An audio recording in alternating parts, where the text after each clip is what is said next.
Olá, seja muito bem-vinda, muito bem-vindo a mais um episódio do nosso podcast Psicologia e IA Positiva na Veia. E esse podcast, como você bem sabe, se ainda não nos segue, é um podcast que visa compartilhar um pouquinho de conhecimento aí, experiência, para que você possa ter uma vida mais leve, mais saudável, melhor, através de psicologia e de inteligência artificial. É as duas coisas que eu costuro aqui na minha vida, profissionalmente e pessoalmente dizendo. E hoje eu tenho a satisfação, o prazer de receber o querido Marcos, que hoje está como executivo na Oracle, na parte de IA, e muito melhor do que eu apresentar, é ele mesmo se apresentar. Vai lá, Marcos, seja muito bem-vindo e grato por sua disponibilidade e tempo por estar aqui conosco. Legal, Daniel. Muito obrigado, viu, pelo convite. São temas que eu gosto muito, né? Minha esposa é psicóloga também e acabou não indo trabalhar nessa área, né? Depois ela fez pedagogia, fez uma pós lá em neuropsicologia e hoje ela trabalha com crianças ah, nível infantil, né? Que tem algum tipo de necessidade especial de aprendizado. Então, quando você falou de psicologia e IA, aí, meu amigo, misturou a minha primeira paixão, que é a minha esposa, e a minha segunda paixão, que é a minha profissão, né? Eu trabalho com inteligência artificial, então, pô, é um tema muito legal, é muito gostoso a gente poder costurar isso daí. Eu tenho 30 e X anos na área de tecnologia, né? Até que também é uma brincadeira que eu faço. Meu primeiro trabalho remunerado, que foi um sisteminha que eu fiz ali em 1993, é o meu marco de profissão, né? Então, eu tenho, inclusive, ainda o código-fonte escrito em... como é que era o nome do negócio? Era DBase 4, cara, que a gente usava na época. DBase! Meu DBase Deus, eu 4. cheguei a brincar com o DBase. Coisa do arco da velha. E aí eu ainda tenho lá um massinho de formulário contínuo, com a rimalina ainda nele, né, do código-fonte, cara, impresso em uma impressora, sei lá, era uma LX810, qualquer coisa assim. Eu tive essa impressora Epson LX810. É isso aí, exatamente, né? Então, esse é o meu marco profissional do início da coisa toda. Então, nesse tempo todo, né, claro, vim passando por várias frentes tecnológicas, ah, passei uma grande parte desse período, quase metade desse período na IBM. Na IBM eu tive a chance de trabalhar com muita coisa ligada à inovação, então, sempre times que estavam trabalhando com tecnologias emergentes, né, ou cutting edge technologies. Ah, Foi aí, então, lá pelos anos 2014, por aí, que eu ingressei no time de Watson, e foi o meu primeiro contato com inteligência artificial. Na verdade, não era exatamente o primeiro contato, a gente não falava ainda tanto em IA, né, num contexto mais comercial, a gente falava muito ali em laboratório, mas alguns anos antes, isso falando, sei lá, talvez 2011, 2012, tinha um produto da IBM também, que se chamava Intelligent Video Analytics, ou IVA. E aí sim, esse foi o primeiro contato efetivo que eu tive com alguma coisa que era inteligente. E aí a gente usou esse produto num projeto de segurança pública aqui no Brasil, inclusive que foi para os grandes eventos, né, a visita do Papa, a Copa das Confederações, Copa do Mundo e tal.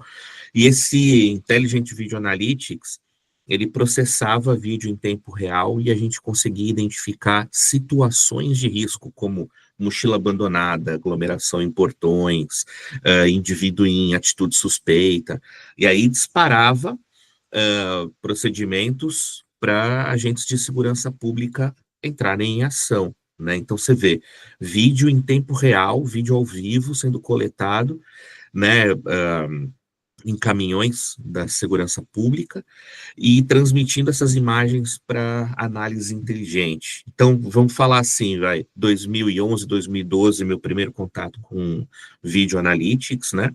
Depois o Watson em 2014, participei do projeto da Bia do Bradesco, era um dos tech leads do projeto. Enfim, foi ali que começou esse meu caminho voltado para a IA. Então, nós estamos falando já há pelo menos uns 12, 13 anos, né, mergulhado nessas tecnologias.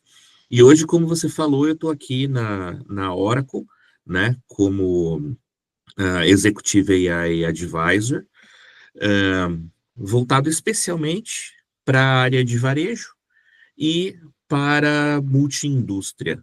Multiindústria, entenda-se, não entra financial services, não entra telecom, não entra governo, né? E não entra também a área de saúde.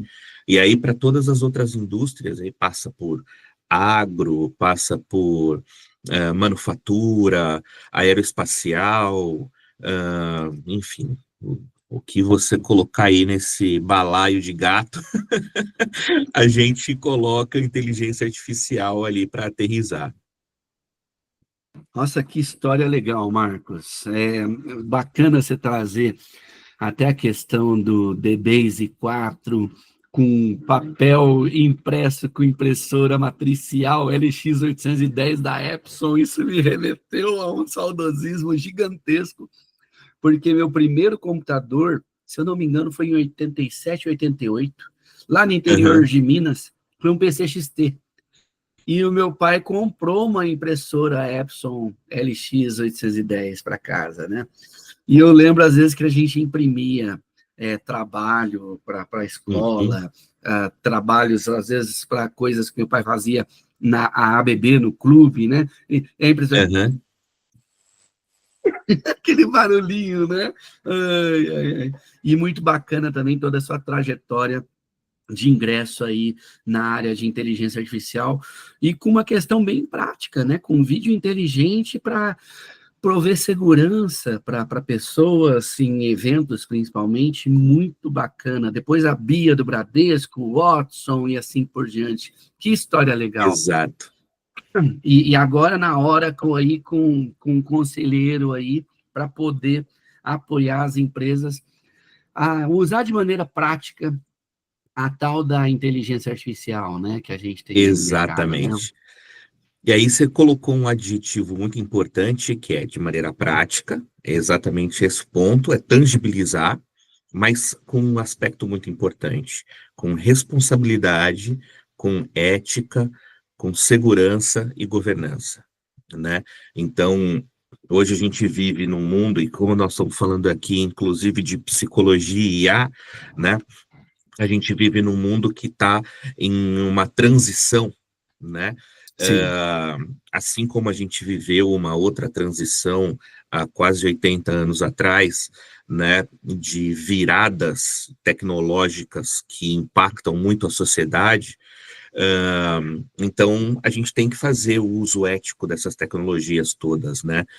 Com responsabilidade, não apenas sobre as informações e sobre aquilo que a gente está produzindo de dado, mas também com responsabilidade social, né? Com responsabilidade ecológica. Então, tem um monte de aspectos aí que a gente tem que considerar, né? Eu gostei muito que você trouxe esse ponto. Você poderia detalhar um pouquinho mais o que vem a ser uso ético na prática, de um ponto de vista da aplicação dessas tecnologias, onde envolve ser humano, onde envolve negócio, Uhum. onde envolve ambiente, assim por diante, por favor?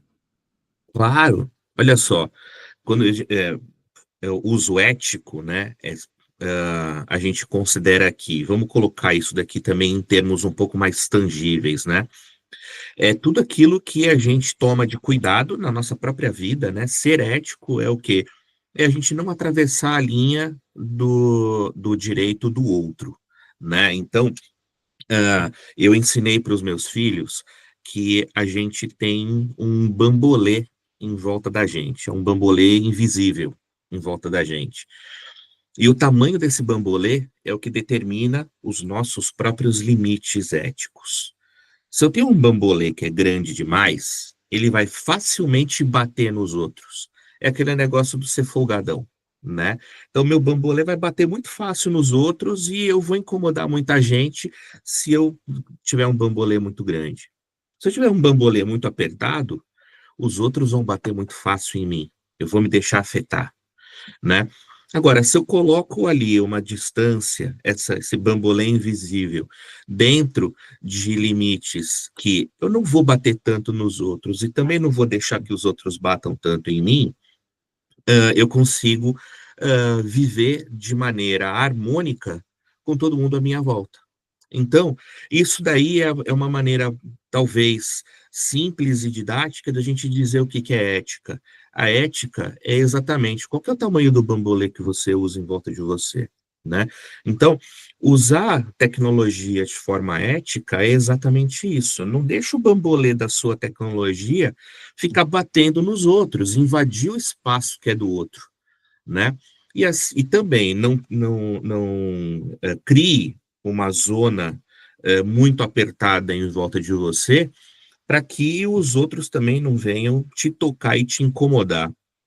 Então, usar a tecnologia de maneira ética significa que eu não vou ultrapassar a linha de direito que é do outro e não vou também permitir, preciso estabelecer critérios de segurança para que a minha zona seja respeitada. E quando a gente fala isso em inteligência artificial, a gente tem que colocar que esses sistemas inteligentes, né, eles são capazes hoje, estamos falando de 2025, eles são capazes de gerar conteúdo a partir de diversas fontes de informação. Então, esse uso diverso de fontes de informação, eles determinam, de certa maneira, qual que é o tamanho do teu bambolê também. Se você tem pouca informação que você usa e fontes muito específicas de informação que você usa, você tem que tomar cuidado com o tamanho da abrangência que você quer dar para a tua solução ou para a tua aplicação de inteligência artificial, porque pode ser que ela deixe brechas e que podem te incomodar por falta de conhecimento, por falta de dado, por falta de uma base bem estabelecida, né? Por outro lado, se você quer abraçar o mundo, trazer todo o conteúdo que existe público na internet, dados inclusive que está invadindo o espaço de outras pessoas, trazendo informações que não são suas, e aí você usa isso para a exposição de resultado, você está usando bambolê grande demais e você também pode produzir conteúdo que vai afetar o direito do outro. E a gente já viu várias brigas dessas acontecerem nesses últimos tempos, né? A gente viu vazamento de dados de grandes empresas, a gente viu embates jurídicos entre empresas de notícias, isso aconteceu inclusive com o Times, né, que processou a OpenAI há um tempo atrás, porque consideraram que dados do Times que não eram de propriedade nem de direito da OpenAI estavam sendo usados na geração de resultados, enfim, isso daí é que recai sobre essa questão do uso ético, né, isso, e falando especificamente na questão do uso dos dados. E ainda tem um outro aspecto que eu considero que entra também nessa parte ética, eu até falei sobre responsabilidade, não apenas social, mas também ecológica, é que se você hoje andar aqui em volta da região metropolitana de São Paulo, né, você pega as estradas aqui saindo para o interior, você está vendo data centers enormes sendo construídos na beira das estradas, tomando espaço do que antes ou era reserva, né, para a equação de carbono das empresas, ou era mata nativa, ou eram terrenos que de alguma outra maneira tinham ali natureza viva, e hoje é concreto armado com sistemas de arrefecimento parrudos para manter ali a baixa temperatura para esses servidores funcionarem corretamente, e consumo de energia que a gente não sabe se cabe ou não na nossa matriz energética do jeito que ela está composta, né? Porque afinal de contas, basta bater uma chuva mais forte, metade de São Paulo fica sem luz. Então, como é que a gente está lidando com esse cenário em que eu quero entregar a tecnologia e o meu bambolê também em relação ao espaço ambiental, recursos naturais, recursos energéticos, está sendo invadido pela tecnologia. Até que ponto a gente está usando isso também de forma ética? Entendeu? É nessa linha que eu procuro pensar. Nossa, eu gostei demais da conta do que você trouxe. E tem vários elementos aí que me ressoam. Você falou da estrada, lembrei eu indo para Passos, né? Ali na É isso aí. Bandeirantes, né? Depois Uhum. ali em Mogi-mirim, Mogi Guaçu, tem vários trechos ali que de fato estão sendo tomados por empresas para construir os seus data farms, né? Ou agora poderia até chamar Exatamente. data AI farms, se a gente parar para pensar, né? Para processar tudo isso. Porque, para quem não sabe, um dos maiores consumidores de energia hoje no mundo, tecnologicamente dizendo, são processadores que fazem a inteligência artificial funcionar, né? Exato. E um dos maiores fornecedores disso no mundo hoje é a NVIDIA, que fabricava, era muito conhecida para quem é gamer, gosta de jogar videogame ou computador. Eu era um desses que comprava a placa da NVIDIA no computador para montar desktop e jogar os joguinhos, né? E a NVIDIA tem um processador, tem processadores que têm capacidade de processar os dados da inteligência artificial mais rápido, né, de forma mais eficiente. Só que, em contrapartida, ele esquenta pra caramba e gasta uma energia do cão. Isso É faz com isso que aí. a gente não seja ecológico, né? Porque para produzir energia, a gente também polui o meio ambiente, por assim dizer, né? É isso mesmo. Então, é uma cascata de elementos aí. Então, a gente tem que até ter um pouco de consciência e responsabilidade se eu vou pegar usar a IA de maneira inadequada. Claro que no começo, para aprender coisas simples, tudo bem, né? Mas é interessante também que a gente, de um ponto de vista de usuário, não, por que não pensar assim também, né? Fazer a nossa parte, né? E esse ponto ético que você trouxe me lembrou essa metáfora do bambolê, eu adorei. E o meu pai usava uma frase que para mim é muito marcante na minha vida. Ele falava assim: filho, a sua liberdade vai até onde começa do seu vizinho. Se você, Exatamente. se você invadiu a do seu vizinho, tá errado, né? Então, para mim, isso é muito marcante na minha vida. E para mim é a metáfora do bambolê. Você trouxe, É isso aí. né? É isso aí. Exatamente. Muito bacana, muito bacana. E numa prosa que nós tivemos entre nós dois, antes de estar conversando aqui, gravando, Uhum. você fez um comentário que eu achei muito interessante. Eu queria que você explicasse para o povo que está nos escutando aqui o que é isso. Você falou assim: o futuro da IA, eu poderia compará-lo com uma visão de linha do horizonte, buraco negro, etc.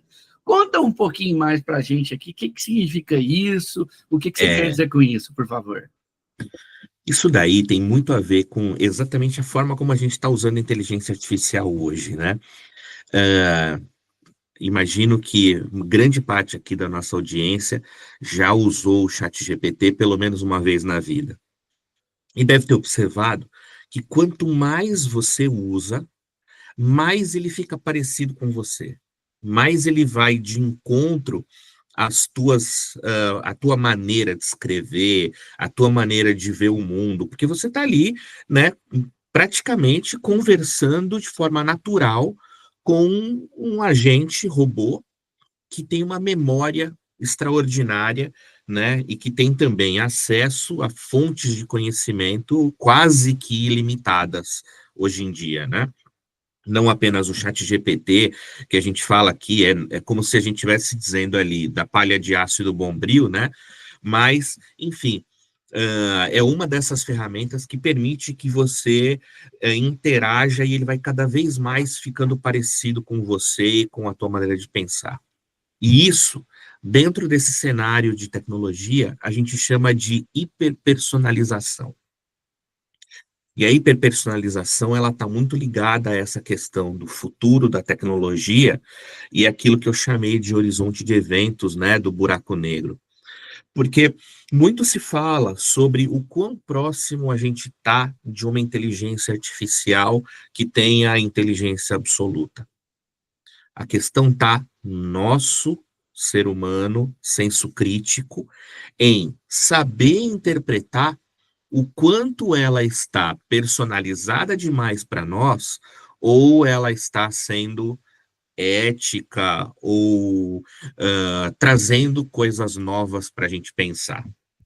Então, a tal da AGI, né, que é a Artificial General Intelligence, né, ou Inteligência Artificial Geral, ela vem aonde? Qual que é o limite dela? Quando que a gente começa a percebê-la? A gente não vai perceber. Por quê?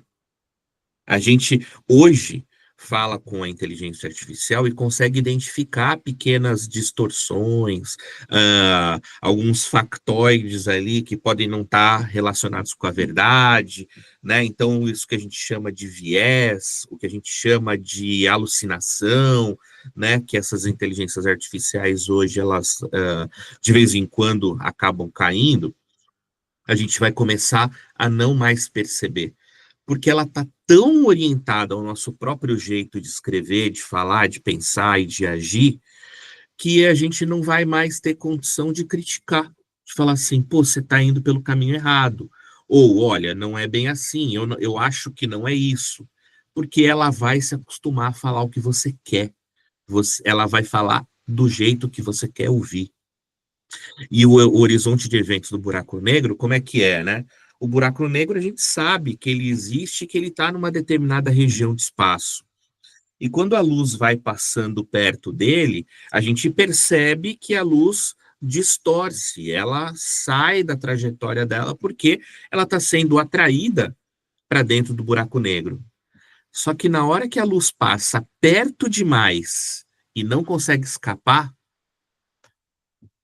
é porque a gente nem percebeu mais que o buraco negro está lá, a gente já está dentro dele, né? Então, a distinção entre saber e ver a distorção a ponto de reconhecer que ali existe um buraco negro, ali existe um viés, uma tendência ou falhas, né? Ao ponto de que a gente não chegou tão perto, tá tão próximo, tão personalizado, que a gente já não enxerga mais esse horizonte de eventos, a gente faz parte agora do grande buraco negro, é que talvez seja o momento em que a gente vai chamar essa inteligência artificial de AGI, mas ela só vai começar a copiar os nossos próprios erros e nossas próprias falhas, porque ela ficou hiperpersonalizada para aquilo que nós temos, tanto de bom quanto aquilo que a gente tem de ruim. E, meu, no mundo polarizado que a gente vive, cheio de opiniões, cheio de ideias e tal, cara, não vai existir limite entre certo e errado, né? O viés ou o comportamento das inteligências artificiais, ela vai ser de acordo com a sua própria bolha de interação, de conhecimento, de socialização, e vai estar tudo bem. Esse fenômeno aconteceu nas redes sociais e vai acontecer na inteligência artificial. Eu gosto muito dessa sua perspectiva, e a minha interpretação da sua explicação é que é tão sutil e imersivo a coisa, e ao mesmo tempo, pelo fato dela ser tão personalizada, Uhum. e rápida, a gente não vai notar o trem acontecendo, vamos falar assim, né? É Quando isso vê, aí. já foi, né? E, de fato, isso até me faz pensar, Marcos, uma coisa que eu particularmente busco na minha vida. Você trouxe a questão de polarização, por exemplo, né? Eu, particularmente, eu gosto na minha vida de até trocar ideia com pessoas que pensam o oposto do que eu penso. Uhum. Porque quando a gente consegue se autorregular emocionalmente para conseguir ouvir uma perspectiva até oposta da minha, primeiro que eu ganho uma habilidade, uma competência de relação respeitosa, mesmo com opiniões opostas, né? E segundo, que isso expande minha perspectiva para eu enxergar pontos cegos. Uhum. Porque eu costumo dizer, até nas mentorias que eu dou, que eu pego, por exemplo, só para fazer uma metáfora de brincadeira, eu pego isso aqui e falo assim, isso aqui tá de ponta cabeça ou você consegue ler normal? Para você, por exemplo. Você consegue ler normal ou tá de ponta Aham. cabeça? Para mim tá certinho. Para mim tá de ponta cabeça. Aí eu brinco Pois assim, é. quem tá certo? Os dois. Os dois estão certos. Por quê? O Uhum. jeito de eu olhar para isso aqui está de ponta cabeça, e o jeito de você olhar está num jeito normal, na orientação adequada, né?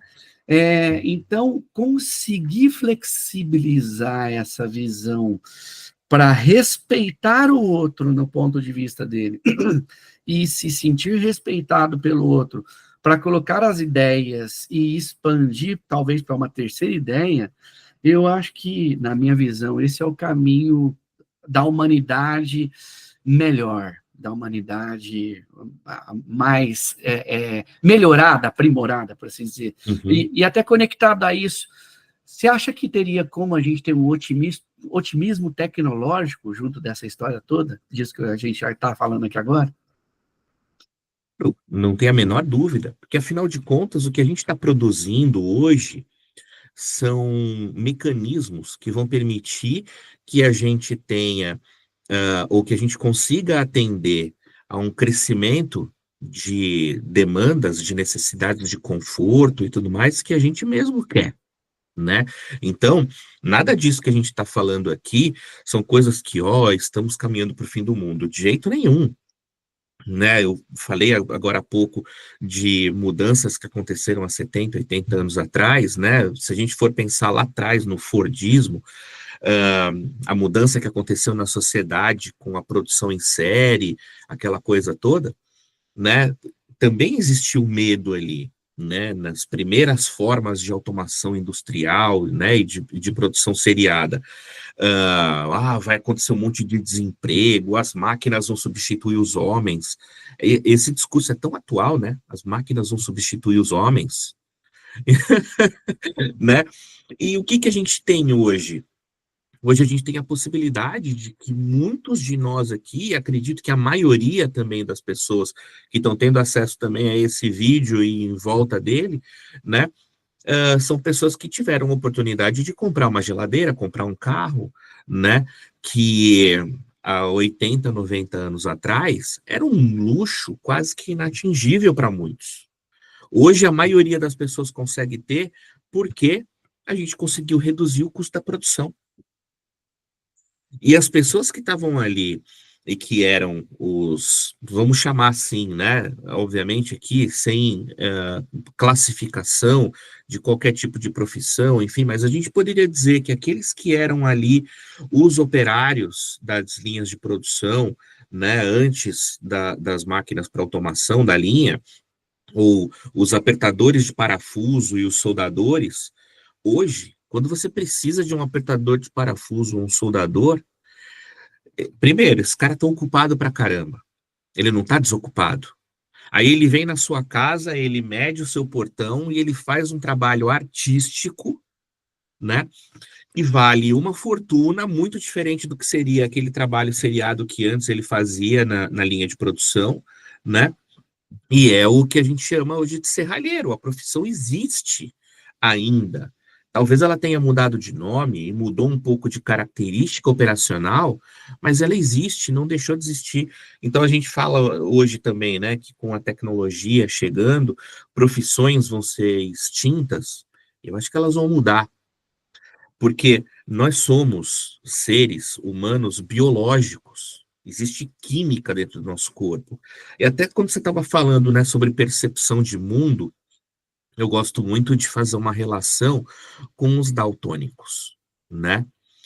Quando a gente que não é daltônico enxerga o mundo de acordo com uma determinada paleta de cores. E o mundo à nossa volta, ele não se transforma em algo diferente para a pessoa que não enxerga com a mesma paleta de cores. Mas são as reações químicas dentro do corpo que fazem essa pessoa enxergar o mundo com cores diferentes. Então, como nós somos seres químicos, aquilo que a gente hoje dá valor, hoje a gente compra um carro, a gente vai lá, a gente está olhando para várias coisas ali, como itens de segurança, itens de conforto, se o som é bom, se ele é potente. A gente não fica olhando ali para a qualidade da solda, a gente não olha para a qualidade do tipo de parafuso, para detalhes assim, né?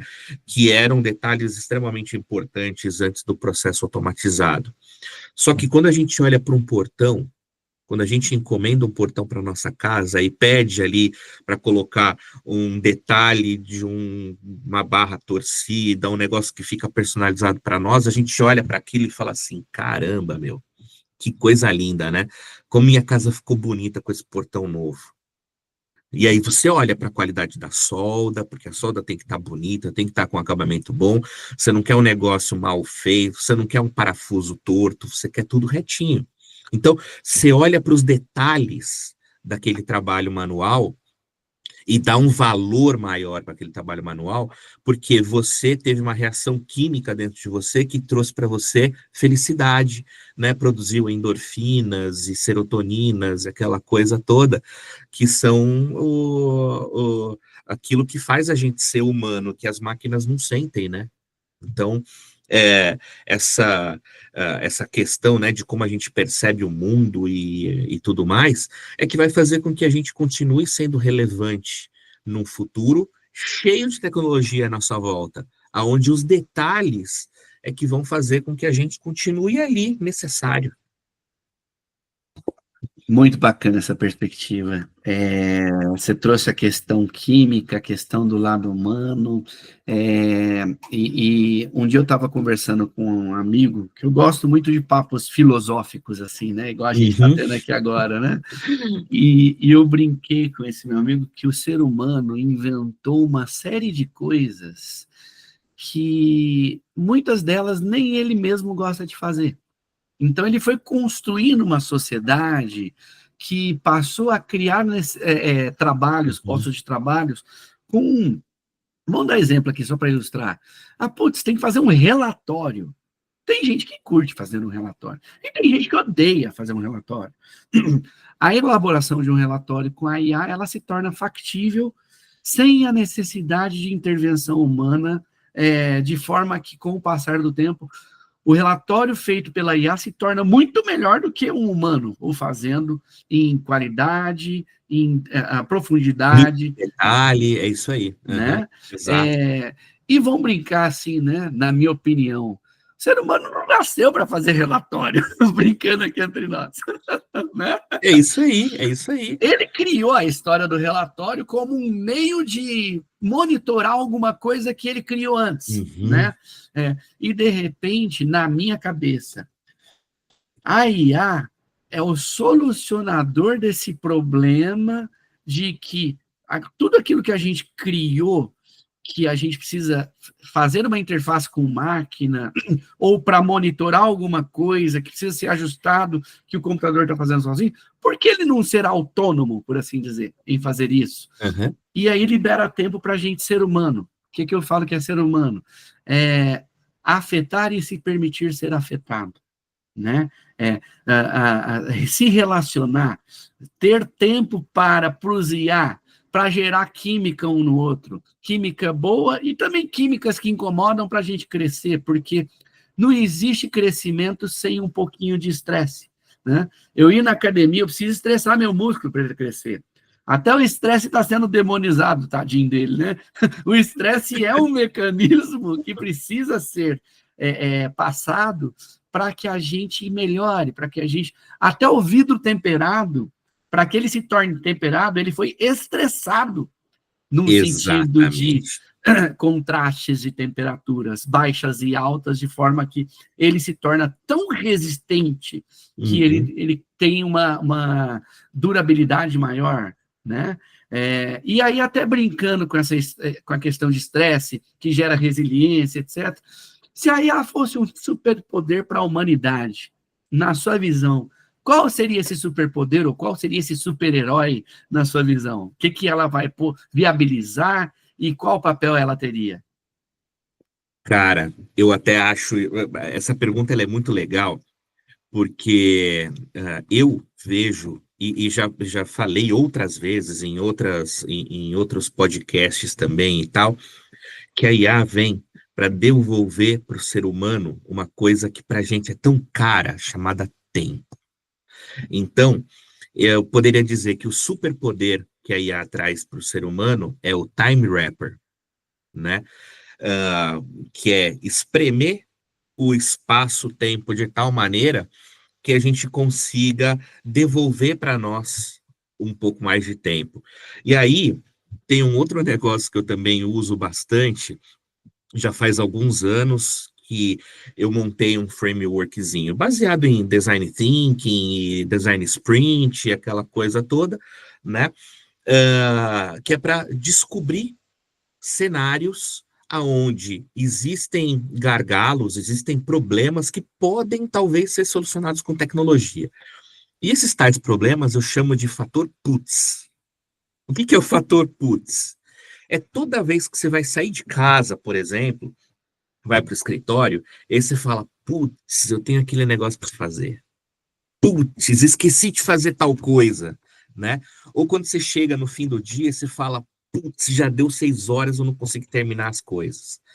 E aí, a gente normalmente fala assim, né? Ah, eu queria que o dia tivesse 48 horas. Mas você quer 48 horas para quê? Para trabalhar? Ou você quer 48 horas para curtir com a sua família, para ir fazer um piquenique? Quando foi a última vez que você fez um piquenique? Ou quando foi a última vez que você ouviu falar em piquenique? Né?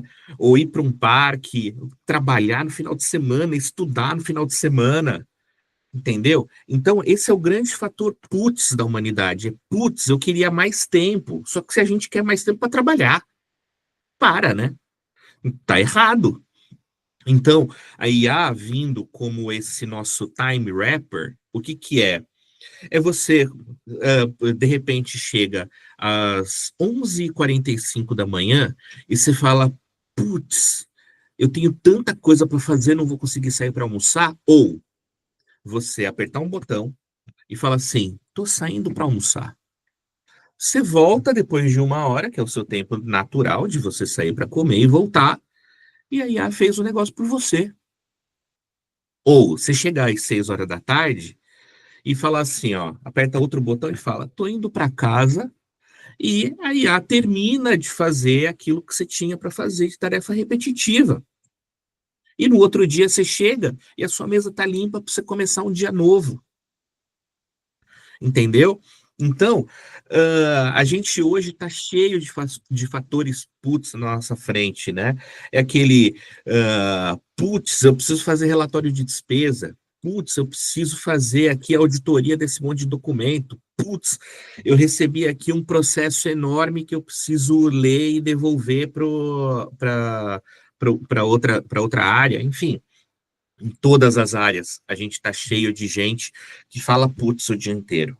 Então, esse eu acho que é o superpoder que a IA pode trazer para a gente, né? De eliminar os nossos fatores putz na forma de um baita de um time wrapper. Putz, eu não tinha pensado nisso. Que legal, que legal, adorei, adorei. Time Rapper, adorei. É Ai, isso ai. aí. E Tinha uma série há um tempo atrás que era aquela Heroes. Não sei se você chegou a ver. Eu não sei nem que fim tomou aquilo, mas os primeiros anos, as primeiras temporadas dessa série Heroes, né? Tinha um dos indivíduos ali, né? Que tinha um superpoder, era o Hiro Nakamura. E o Hiro Nakamura, ele tinha esse poder do Time Rapper. Então eu acho que é esse daí, é o cara. o Hiro Nakamura, então, é a IA de hoje, vamos brincar assim, É né? a IA de hoje, é isso aí. Fantástico, fantástico. E pegando essa visão otimista que você traz, o que você Uhum. tem percebido, até no seu dia a dia, nos clientes que você visita, etc., qual é o maior medo que essas pessoas têm? E com base nesse otimismo que você olha, como superá-lo? Como criar Uhum. coragem para superar esse medo? Olha, hoje, falando em termos práticos, de novo, né? Nós estamos falando aqui de um cenário de inteligência artificial aterrissada, tá? Dentro das indústrias e tudo mais. Existe um medo muito grande de vazamento de informação, né? Isso tem a ver também com uma outra analogia que eu costumo fazer. Se fala muito que dado é o novo petróleo, né? Esse é um termo que está sendo muito reeditado e reescrito e relido, né? Mantendo exatamente essa mesma questão, né? Dado é o novo petróleo. E por que que por que que a gente fala isso, né? Por causa do valor do dado.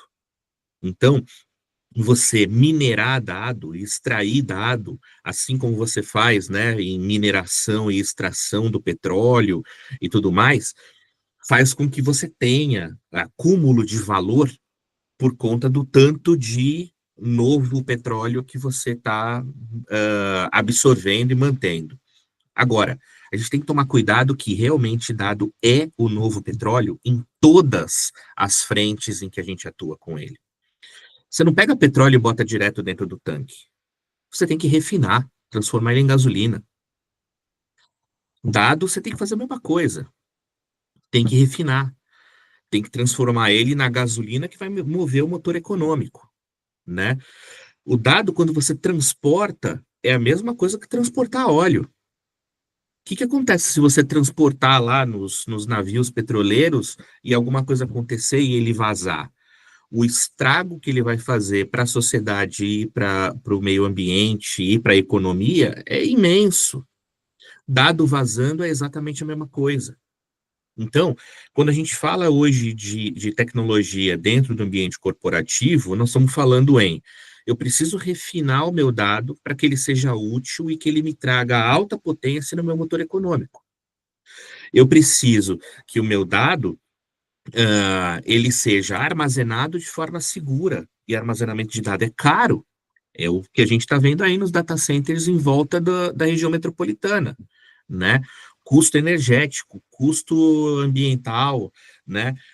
Custo de segurança, custo de duplicidade, porque afinal de contas você precisa de resiliência, você precisa de alta disponibilidade, né? O custo do sequestro. Então, a segurança em torno disso é muito grande.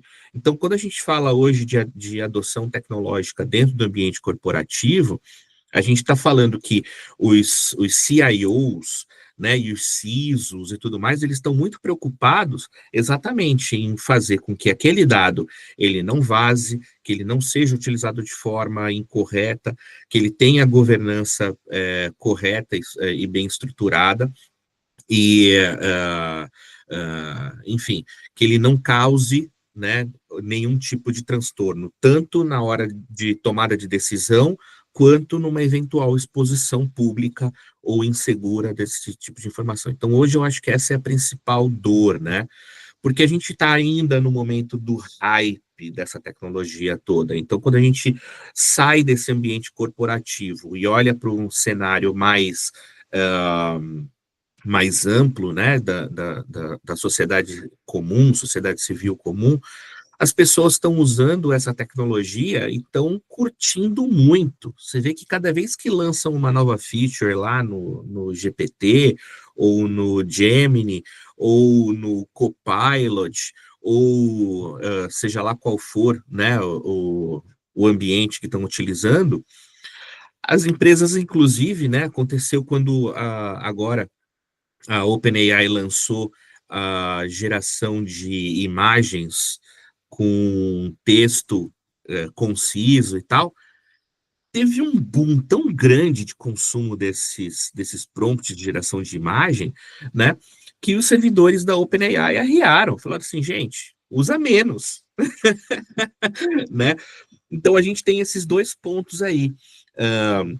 Essa questão, né, da segurança, da integridade dos dados dentro das empresas, né, e, por outro lado, essa questão aí da sociedade, que, ao mesmo tempo que morre de medo do que pode acontecer lá na frente com o avanço tecnológico, também está super ali ansioso e excitado, né, com toda essa capacidade tecnológica ali na palma da mão.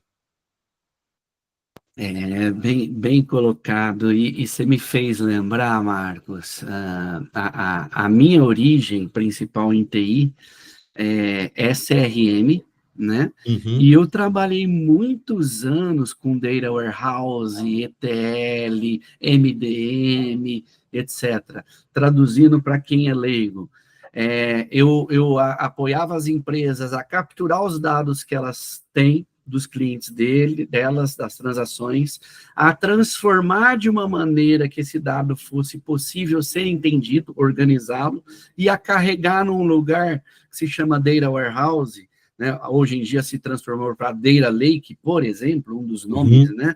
É, isso, onde esses dados podem ser consumidos para se obter ideias, tomar decisões e personalizar interações com as pessoas, né? Do tipo, vou mandar uma mensagem para um cliente que comprou um telefone de uma marca específica, eu posso personalizar para ele, ainda mais com a questão da IA hoje, mandando para cada pessoa um e-mail, um SMS, um WhatsApp, personalizado, falando assim, você que comprou o telefone da marca X, do modelo Y, você pode clicar aqui, acessar um manual que vai te ajudar a usar melhor esse celular, e dentre várias outras coisas, né?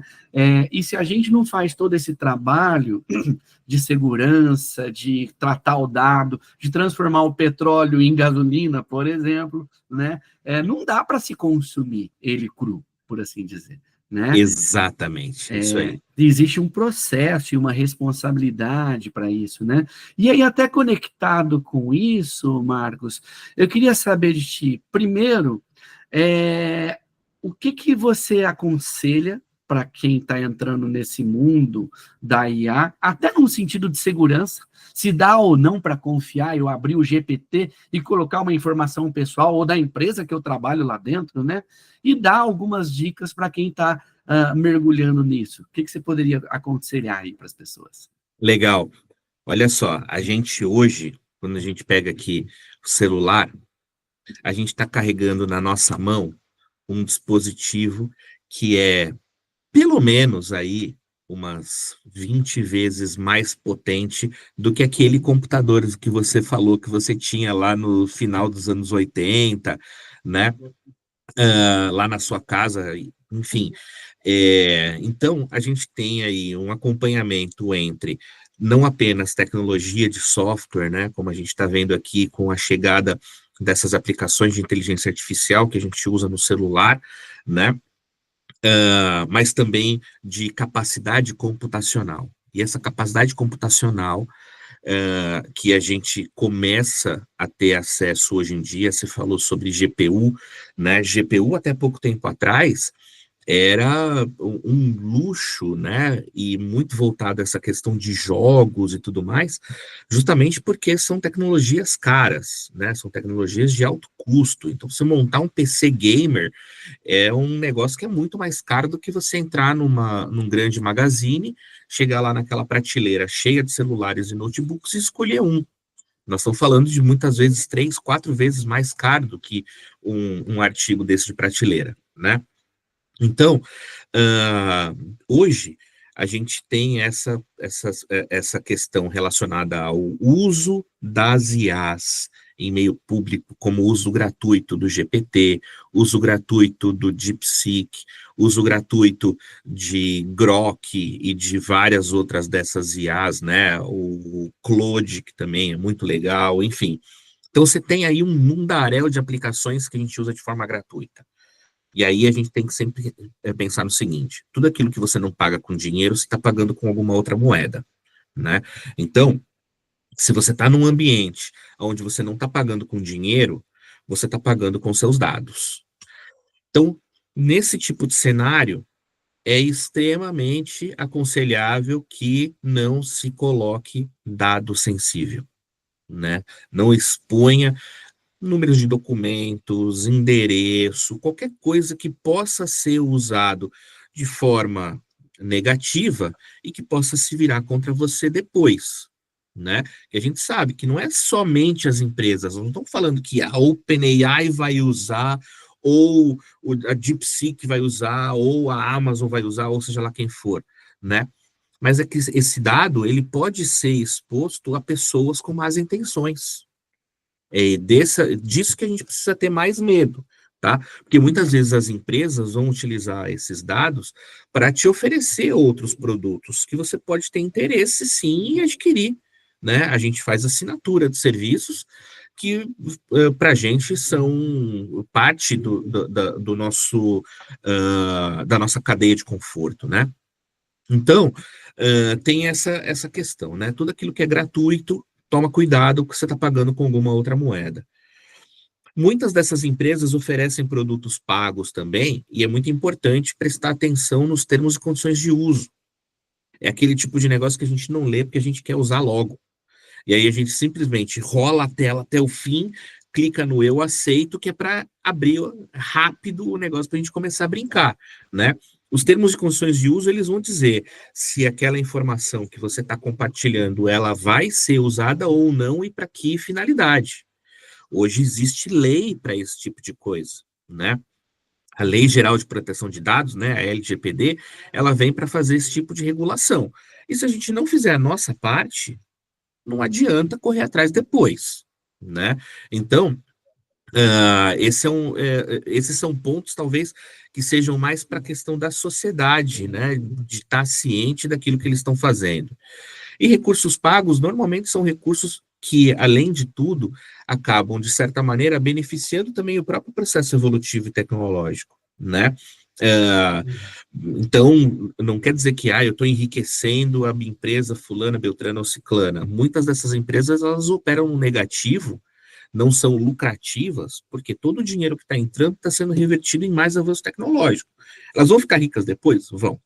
A gente não adianta a gente querer mentir, querer falar que não, é filantrópico, não é, né? Mas tudo isso é para fim também de avanço tecnológico. Então, eu acho que uma questão aí de cuidado é isso, né? Procurar não se expor em ambientes aonde a gente sabe, é fato, né, que as informações vão ser usadas para diversas finalidades e que a segurança talvez não seja um dos pontos mais fortes daquele cenário de uso, né? Então, eu acho que é mais nessa linha. Perfeito. Trocando em miúdos, muito cuidado com o que compartilha, mesmo no pago, porque às vezes ali no meio está escrito assim: seus dados poderão ser usados para que o modelo aprenda com ele. E seja aprimorado, exatamente, exatamente. Então, esse cuidado a gente tem que ter. E Marcos, para a gente caminhar aqui para o encerramento do nosso episódio, pena que o tempo, como a gente brinca lá em Minas, avua, né? O tempo avua, e a minha mãe fala assim, o tempo ruge. É isso aí. Que mensagem final você gostaria de deixar para quem nos escutou até aqui?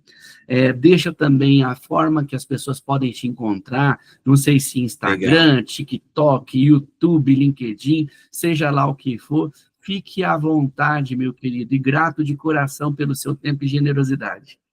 Imagina, meu amigo, eu que tenho muito que agradecer aqui pelo convite, pela confiança, né, de trazer para a gente compartilhar esse espaço aqui de mensagem, né, que a gente pode um pouco devolver para a sociedade de tudo aquilo que ela também oferece para a gente em forma de aprendizado. Mas a mensagem final, né, que eu acho que é a mais importante aqui é não ter medo de usar, usa, né? Tá aí, não tem volta. Não precisa ter medo de usar a tecnologia. A tecnologia veio exatamente para eliminar o fator putz da nossa vida, né? Então, eu falei no início do nosso bate-papo aqui, né, da minha esposa, que é professora, né, imagina, professora, a quantidade de atividades que ela faz ali, de pegar desenho, recortar, cola na folha, depois vai lá e escaneia para poder imprimir e tal.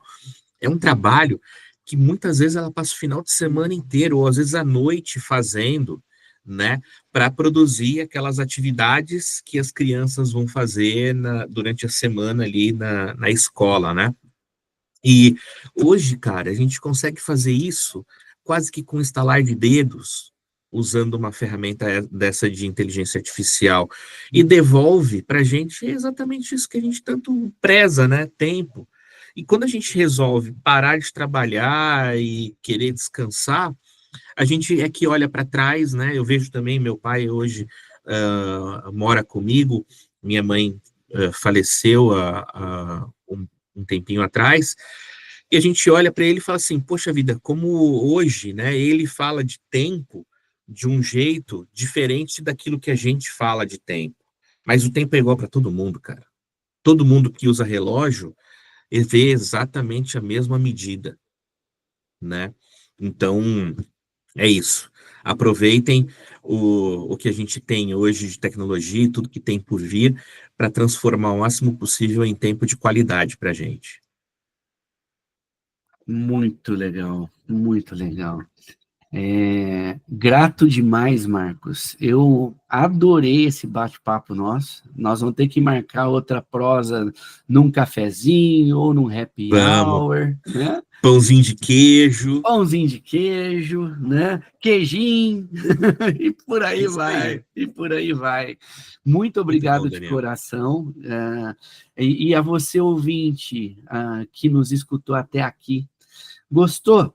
Compartilha com seus amigos, compartilha nas redes sociais e siga a gente, porque a ideia aqui é compartilhar um cadinho de experiência para melhorar a sua vida, né? Porque não viver mais com mais qualidade o tempo que você tem disponível, né? Para que os momentos, cada vez mais sejam menores, para que você tenha mais momentos de uau, que delícia esse momento aqui junto, Excelente. né? Transformar o putz em uau. Fantástico. Exato. Vou usar isso também. Show de bola. Grato demais. Um abraço a Muito todos obrigado, e meu a amigo. todas. E a gente fica por aqui nessa gravação desse podcast. Valeu, até breve.